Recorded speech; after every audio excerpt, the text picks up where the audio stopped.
என்னப்பா இது, நம் பிழைப்பு இப்படியாகி விட்டதே. நாம் அரண்மனை சம்பளம் வாங்குகிறோம். அரசர் சொல்வதை கேட்டுத்தானே ஆக வேண்டும். கேட்கத்தான் வேண்டும். நம் போதாத காலம் மாமன்னர் நகையை தொலைக்க இரவெல்லாம் கண் விழித்துக் கொண்டு கண்ணில் விளக்கணையை விட்டுக் கொண்டு நீ திருடனா திருடனா என்று ஒவ்வொருவரையும் சோதனை போட வேண்டியிருக்கிறது. அது என்ன நகை என்று நமக்கு தெரியாது. தொலைத்து விட்டவையா அல்லது திருட்டு கொடுத்தவையா என்பதும் நமக்கு தெரியாது. அது எப்படியாவது இருக்கட்டும். அது எந்த கோயில் என்பதாவது உனக்கு தெரியுமா? தெரியும். நம்மூர் நடராஜர் கோவில். சரி சரி, வா, நடந்து கொண்டே இருப்போம். யாராவது ஒற்றன் நாம் நிற்பதை பார்த்தால் இரவோடு இரவாக அரசரிடம் சொல்லி தொலைப்பான். ஏற்கனவே மாமன்னர் கடிந்து பேசியதை கேட்டு முகம் தொங்கி போயிருக்கும் நம் அரசர் நம்மீது சினம் கொள்வார். சரி, ஒருவேளை அந்த நகை நம் கண்களில் பட்டு அதை கொண்டு போய் மாமன்னரிடம் கொடுத்தால் நம்மை எப்படியெல்லாம் புகழ்வார், என்னென்ன சன்மானமெல்லாம் கொடுப்பார். சும்மா கனவு காணாதே. நகையாவது நமக்கு கிடைப்பதாவது. வேலையை பார். அதோ பார், அங்கே ஒருவர் ஏதோ யோசனையோடு நடந்து கொண்டிருக்கிறார். அடவிடப்பா, இந்த வழியை போவர் ஒருவரை எல்லாம் சோதனை செய்து அலுத்து போய்விட்டது. சரி, நீ இரு, நான் விசாரிக்கிறேன். ஐயா பெரியவரே, இப்படி வாரும். ஐயா, இரவு கிட்டத்தட்ட நடுச்சாமமாக போகிறது. எங்கே பதுங்கி போகிறீர்? பதுங்கியா? இல்லையே. எனக்கு அரண்மனை காவலில் 15 வருடம் அனுபவம் இருக்கிறது. பதுங்கி போய் கொண்டிருக்கிறீர்களா, ஒதுங்கி போய் கொண்டிருக்கிறீர்களா என்பது எனக்கா தெரியாது. ஐயா, இல்லைங்கய்யா, நீங்க நினைக்கிறது தப்பு. நான் பதுங்கியெல்லாம் போகல. சரி, அப்படியே வைத்துக் கொள்வோம். இந்த நேரத்தில் எங்கிருந்து வருகிறீர்கள், எங்கே போய் கொண்டிருக்கிறீர்கள்? என் பொண்ணுக்கு திருமணம், மாங்கல்யம் செய்யறதுக்காக நான் செய்யற ஆளை தேடி போனேன். செய்யறவரு எங்கேயோ போயிருந்தாரு. அவர் வந்ததுக்கு அப்புறம் அவர்கிட்ட பேசிட்டு வந்ததில்ல தாமதம் ஆயிடுச்சு. ஓ, மாங்கல்யமா? எத்தனை குந்துமணி? 8 குந்துமணி. உனது பெண்ணுக்கு மாங்கல்யம் செய்ய போகிறீரா? யாரிடம் காது குத்துகிறாய்? உன்னை பார்த்தால் ஏழை விவசாயி போல் தெரிகிறது. நீ உன் பெண்ணுக்கு மாங்கல்யம் செய்ய போகிறாயா? ஏன் செய்யக்கூடாது ஐயா? பெரிய ஆட்களே கால் குந்துமணியில் தான் மாங்கல்யம் செய்கிறார்கள். நீ பஞ்சத்தில் அடிபட்டவன் போல் இருக்கிறாய். நீ உன் பெண்ணுக்கு 8 குந்துமணியில் மாங்கல்யம் செய்கிறாயா? ஆமா. இது ஏதோ விவகாரமாக இருக்கிறது. இவ்வளவு தாமதமாக எங்கிருந்து வருகிறாய் என்று கேட்டதற்கு மாங்கல்யம் செய்பவர் வீட்டிலிருந்து வருகிறேன் என்று பிதற்றிக் கொண்டிருக்கிறார். எதற்கு சந்தேகம்? சோதனை செய்து பார்ப்போம். ஐயா, என்ன அது? முதலில் வெளியே எடு. இல்லையா, ஒண்ணு இல்ல. எடு.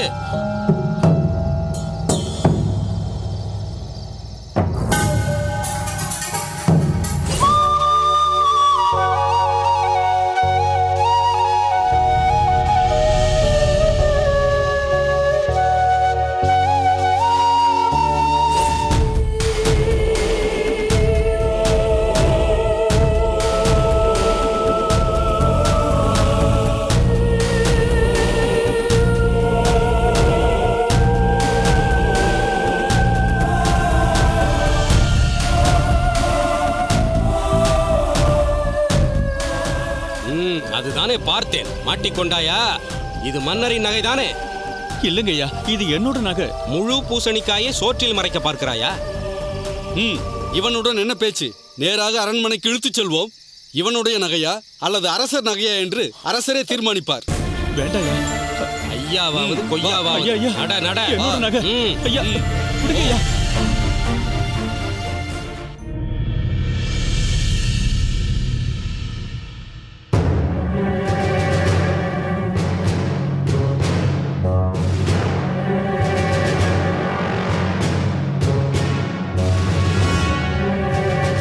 மன்னவா,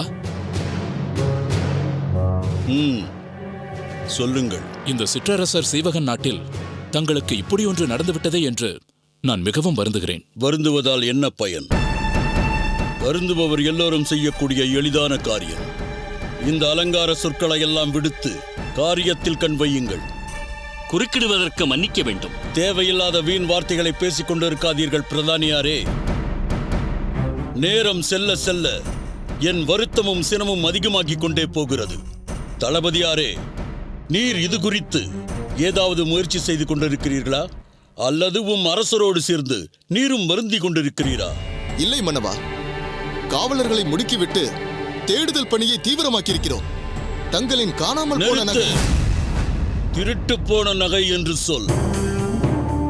அனைத்து கண்ணோட்டத்தில் இருந்தும் பிரச்சனையை கையாண்டு கொண்டிருக்கிறோம் மன்னவா. ஒருவேளை கோவிலில் தரிசனம் செய்த வேளையில் எங்காவது அணிகலன் தவறிக்கூட விழுந்திருக்கலாம் அல்லவா? இல்லை, அதற்கு வாய்ப்பே இல்லை. ஒருபோதும் நான் அவ்வளவு அலட்சியமாக இருக்க மாட்டேன். நிச்சயம் இது திருட்டுதான். சரி மன்னவா, திருட்டு என்றே வைத்துக் கொள்ளலாம். திருடு போன நகையையும் திருடனையும் வெகு சீக்கிரம் கண்டுபிடித்து விடுவோம் மன்னவா. நேற்றிலிருந்து இதையே தான் சொல்லிக் கொண்டிருக்கிறீர்கள். நாட்டின் மாமன்னரின் திருட்டு போன நகையை 2 நாழிகைக்குள் மீட்டுக் கொண்டு வந்திருக்க வேண்டாமா? என் நிலைமையை இப்படி என்றால் ஒரு சாதாரண பிரஜையின் நிலைமை என்ன ஆகும்? மன்னிக்க வேண்டும் மன்னவா, பிரஜைகள் மகிழ்ச்சியாகத்தான் இருக்கிறார்கள். மக்களின் பாதுகாப்பை மட்டுமே ஆட்சியின் முக்கிய பணியாக நினைத்து நான் திறம்பட செய்து வருகிறேன். அக்கம் பக்கத்து பல ஊர்களில் வழிப்பறி கொள்ளையர்கள் தங்கள் கைவரிசையை காண்பித்த போது எங்கள் ஊரில் நுழைய முடியவில்லை. பல சிற்றரசர்கள் அக்கொள்ளையர்களை சிறைப்பிடிக்க முயற்சி செய்தும் கடைசியில் எங்கள் வீரர்கள்தான் அவர்களை பிடித்து அக்கூட்டத்தையே அழித்தனர்.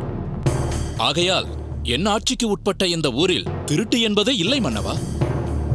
அப்படி என்றால் நான் பொய் சொல்கிறேன் என்று கூறுகிறீர்களா? இல்லை மன்னவா. சுயத்தம்பட்டம் வேண்டாம். அப்படி இல்லை மன்னவா. போதும். ராணியாருக்கு மிகவும் பிடித்த நகை அது. நான் அதைதான் எப்போதும் அணிந்து கொள்ள வேண்டும் என்று வற்புறுத்துவாள். எனக்கு கீழிருக்கும் ஒரு சிற்றரசன் ஊரில் சுற்றுலாவிற்கு வந்த சமயத்தில் கோயிலில் நகை திருட்டு போய்விட்டதே என்று சொன்னால் பிறகு ஏன் பேரரசர் என்று மார்தட்டிக் கொள்கிறீர்கள் என்று என்னை எள்ளி நகையாடுவார்கள். மாமன்னருக்கு வணக்கம். அந்த நிலை தங்களுக்கு வராது மன்னவா. ஜோதிடம் சொல்கிறீரோ? இல்லை மன்னவா, தங்கள் நகை கிடைத்துவிட்டது என்று சொல்கிறேன்.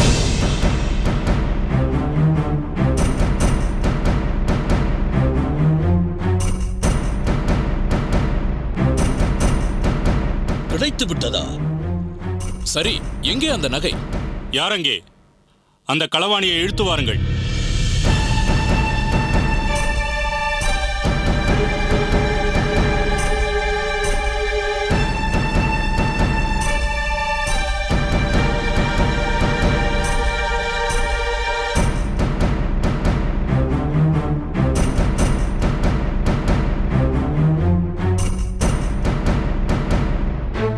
இந்த மனிதரா திருடி இருக்கிறார் என்று சொல்கிறீர்கள்?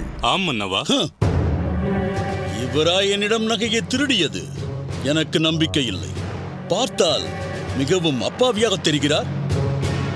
இப்போதெல்லாம் திருடர்கள் அப்பாவி போல் வேஷமிட்டு வருகிறார்கள் மன்னவா. இங்கே திருட்டே இல்லை என்று தம்பட்டம் அடிக்கிறீர்கள். திருடர்கள் மாறு வேஷத்தில் வருகிறார்கள் என்று முன்னுக்கு பின் முரடாக பேசும் நீர் ஓர் சிற்றரசர். அந்த நகையை கொண்டு போய் மன்னரிடம் காட்டு.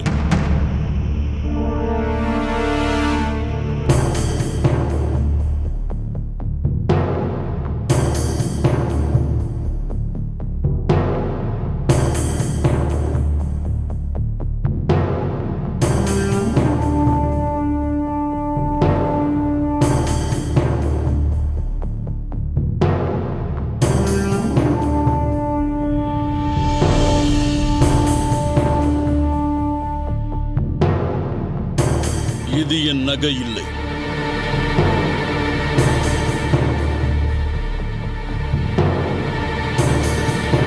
நிச்சயம் இது என் நகை இல்லை. மன்னவா, சரியாக பார்த்து சொல்லுங்கள். இது தங்கள் நகையாகத்தான் இருக்கும். இல்லை, இது என் நகை இல்லை. இங்கே பார், இதை மன்னரிடமிருந்து கோவிலில் தானே திருடினாய்? ஆமாம் என்று குற்றத்தை ஒப்புக்கொண்டு விடு. நம் மன்னர் மிகவும் இரக்க குணம் உள்ளவர். அதனால் நிச்சயம் தண்டனையை குறைத்து விடுவார். இல்லைங்கய்யா, நான் நகையை திருடலுங்கய்யா. இது என் நகை இல்லை என்று சொல்கிறேன். பிறகென்ன? அந்த மனிதரை விட்டு விடுங்கள். மன்னவா, தவறாக எண்ண வேண்டாம். தங்களிடம் குவியல் குவியலாக ஏராளமான நகைகள் உள்ளன. அவற்றையெல்லாம் நினைவில் வைத்துக் கொள்வது கடினம்தான். அதனால் தங்கள் அரண்மனை கஜானாவின் பொறுப்பாளரை கூப்பிட்டு... நான் சொன்னதை நீங்கள் கவனமாக கேட்கவில்லை. தொலைந்து போன நகை பிரத்யேகமானது, ராணியாருக்கு மிகவும் பிடித்தமானது. அதனால் தான் சொல்கிறேன், இது அந்த நகை இல்லை. அன்பரே, ஒளிக்காமல் மறைக்காமல் சொல்லிவிடுங்கள். இதை எங்கே திருடினீர்கள்? ஐயா, நான் திருடலுங்கய்யா. பொய் சொல்லாதே. இல்லைங்கய்யா. இது நம் மாமன்னரின் நகையாக இல்லாமல் இருக்கலாம். ஆனால் நீயோ பார்ப்பதற்கு ஒரு விவசாயி மாதிரியோ நெசவாளி மாதிரியோ தான் காணப்படுகிறாய். உன்னிடம் எப்படி இந்த விலையுயர்ந்த நகை இருக்க முடியும்? திருடலுங்க ஐயா, எனக்கு தானமா கிடைச்சது. சபாஷ்! இப்படி தானமாக அளிக்கக்கூடிய பிரபு கூட நம் ஊரில் இருக்கிறாரா என்ன? இருக்காருங்க ஐயா, நம்புங்க ஐயா. அரசே, இவன் ஒரு பெரிய நகை திருடன். திருடிய நகைகளை பதுக்கி வைத்துவிட்டு அவ்வப்பொழுது ஒவ்வொன்றாக விற்று பணமாக்குபவன். நிச்சயம் இவனிடம்தான் மாமன்னரின் நகையும் இருக்க வேண்டும். சரியாகச் சொன்னீர்கள் மந்திரியாரே. இந்த களவாணியை கொண்டு போய் சிறையில் அடையுங்கள். மன்னரின் நகையை எங்கு வைத்திருக்கிறான் என்று சொல்லாத வரை அவனுக்கு தண்ணீர் கூட தர வேண்டாம். அரசே, விட்டுடுங்க அரசே.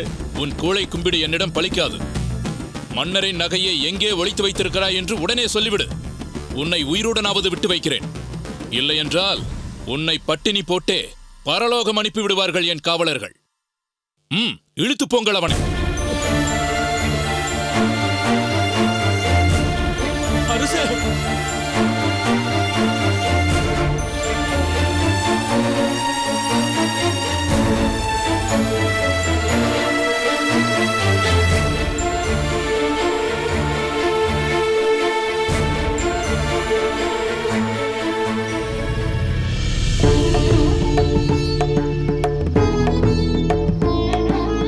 என்ன திருமலை ஆண்டானே, அடியேன் திருமால் இருஞ்சோலையில் பெருமாளுக்கு உண்டான கைங்கரியங்கள் எல்லாம் நன்றாக நடந்து கொண்டிருக்கிறதா? தங்கள் அருளால் நன்றாக போய்க் கொண்டிருக்கிறது சுவாமி.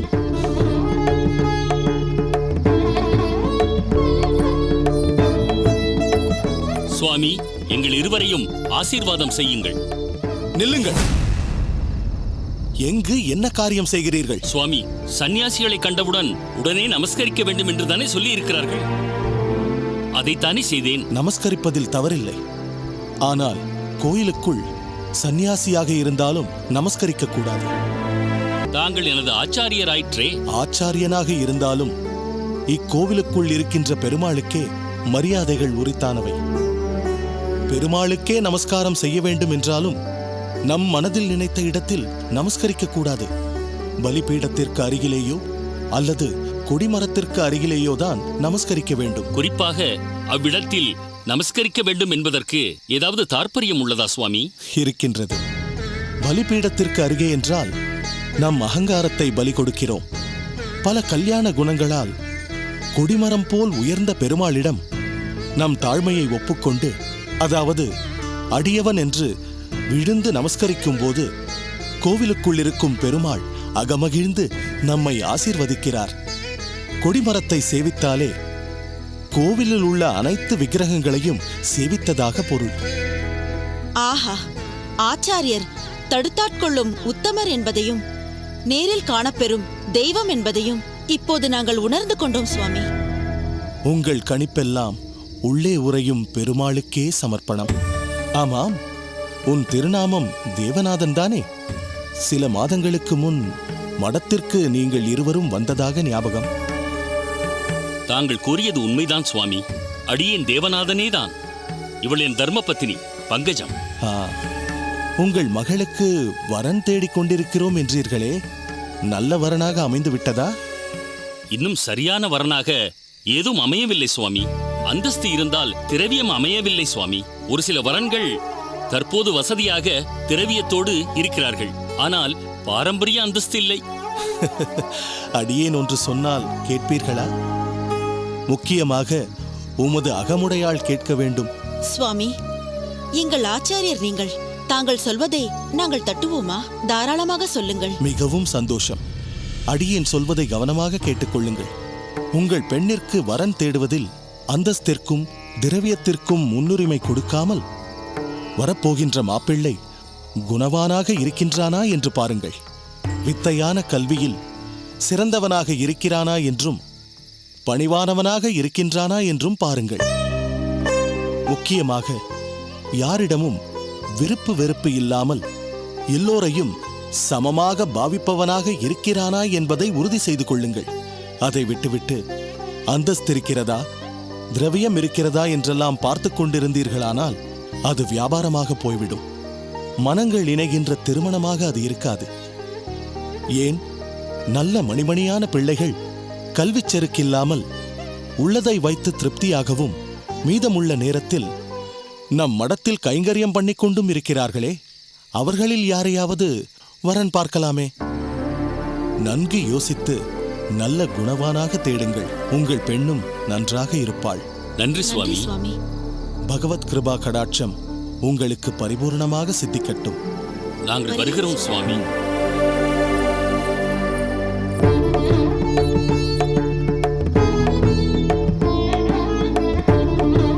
பெரிய நம்பிகளே, நம் ஆச்சாரியரின் பெருமை அளவிடுவதற்கு அரியது. நம் மடத்தில் நமக்கு தத்துவ விசாரங்களில் பல நுணுக்கங்களை போதிக்கிறார் என்றால், இதோ இப்போது வந்து சென்ற தம்பதியிடம் வாழ்க்கை நெறியையும் இதமாக போதித்தார் பார்த்தீர்களா? நம் ஆச்சாரியாருக்கு நிகர் அவரேதான். கிரகஸ்தாசிரமத்தில் இருப்பவர்களிடமும் என்ன ஒரு அக்கறை பார்த்தீர்களா?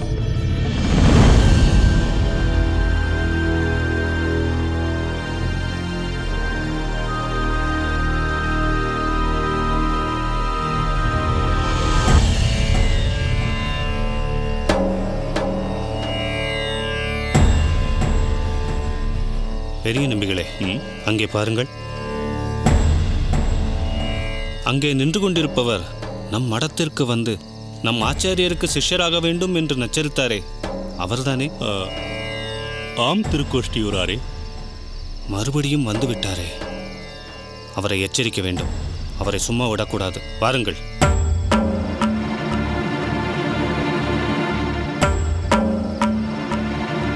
என்ன, இங்கும் வந்து விட்டேரா தொந்தரவு செய்ய?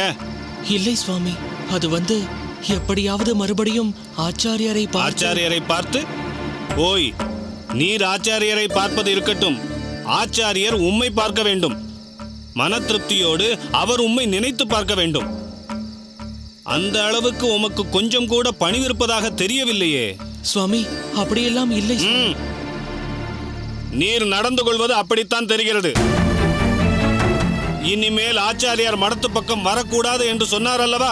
அத்தோடு எல்லாம் முடிந்து விட்டது. அதை தவிர வேறு எந்த முடிவும் கிடையாது. நல்லதோ கெட்டதோ ஆச்சாரியர் சொன்னதை ஏற்றுக்கொள்ளத்தான் வேண்டும். அதன்படி நடப்பதுதான் உமக்கு நல்லது. அதை விட்டுவிட்டு போகிற இடமெல்லாம் வந்து ஆச்சாரியரை தொந்தரவு செய்தால் மிகப்பெரிய தவறு அது. உம்மை ஏற்றுக்கொள்வது அவரது விருப்பம். அதை மாற்ற முயற்சிக்க கூடாது. நான் கூட நினைத்தேன், பாவம், பார்ப்பதற்கு வைஷ்ணவராக தெரிகிறாரே என்று. ஆனால் ஆச்சாரியருக்கு உமது உள் மனசு தெரிந்திருக்கிறது. அதனால் தான் அப்படி ஒரு முடிவை எடுத்திருக்கிறார். முயற்சியை மூட்டை கட்டிவிட்டு வேற ஏதாவது வேலை இருந்தால் அதை பாரும். இந்த திருக்கோஷ்டியூர் நம்பியை பற்றி கேள்விப்பட்டிருக்கிறீரா இல்லையா? மறுமுறை எங்களது ஆச்சாரியார் வரும் வழியில் பார்த்தேன், நான் பார்க்க கூடாது. நம்பிகளே, போதும், விட்டுவிடுங்கள். ஆச்சாரியார் கேட்கப் போகிறார். திருமலையாண்டான் வேறு வந்திருக்கிறார். வாருங்கள், போகலாம்.